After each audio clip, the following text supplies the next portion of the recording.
Hello, today's bedtime story is Wanted Ralfy Rabbit but Burglar.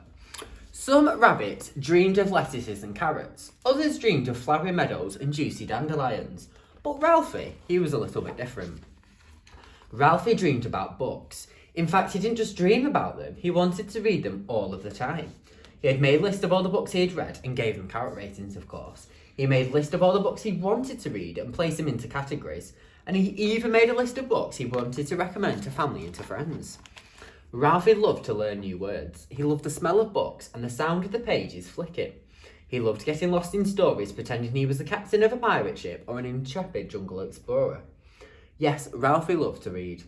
So much that he started creeping into people's bedrooms and reading their books whilst they were sleeping.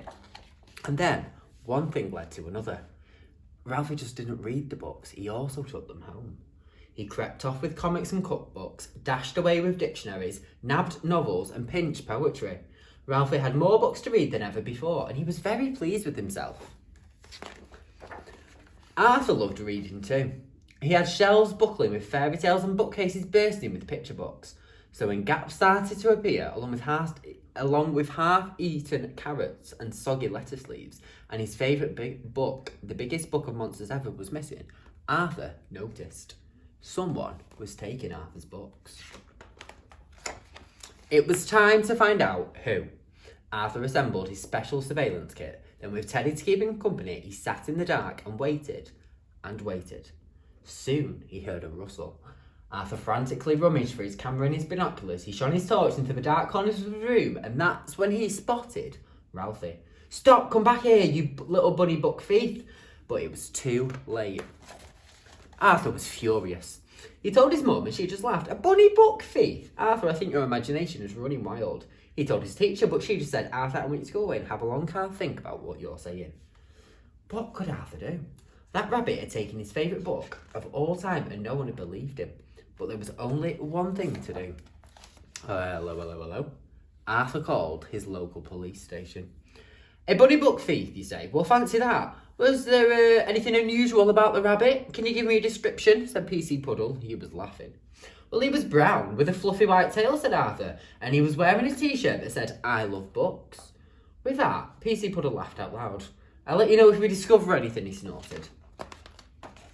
That night, Arthur felt fed up. He went to bed without a story and he hardly slept at all.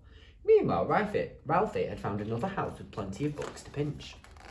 And this time, Ralfy was in big trouble. He had burrowed up into PC Puddle's house. Well, what have we here then?" said PC Puddle. "Could it be a little bunny book thief? Arthur was right all along." PC Puddle called Arthur straight away and told him that he had caught the culprit red-handed. "Please come to the police station first thing tomorrow to identify your bunny book thief," he said. Easy, thought Arthur. There can't be many rabbits that wear "I love book" t-shirts. But he was wrong. Arthur had never seen so many rabbits and they were all wearing them. This was going to be harder than he first thought.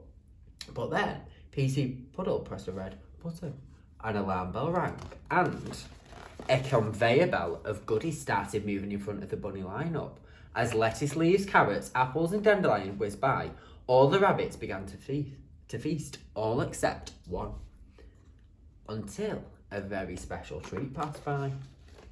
Ralfy couldn't resist. In a frenzy, he started flicking through a pile of books. "Aha, gotcha," said PC Puddle. "You're in big trouble." "I'm sorry," stammered Ralfy. "I just can't get enough books." "You mustn't go around stealing them," said PC Puddle. "You'll have to put them all back." Suddenly, Arthur began to feel very sorry for Ralfy. After all, it was only because he loved books so much that he managed to get himself into trouble. "If you want lots and lots of books to borrow," Arthur said, "I know exactly where you can get them." Ralfy and Arthur are best book buddies now and love reading together when they can. And especially Ralfy now, they always take the books back. The library is their favourite place to go.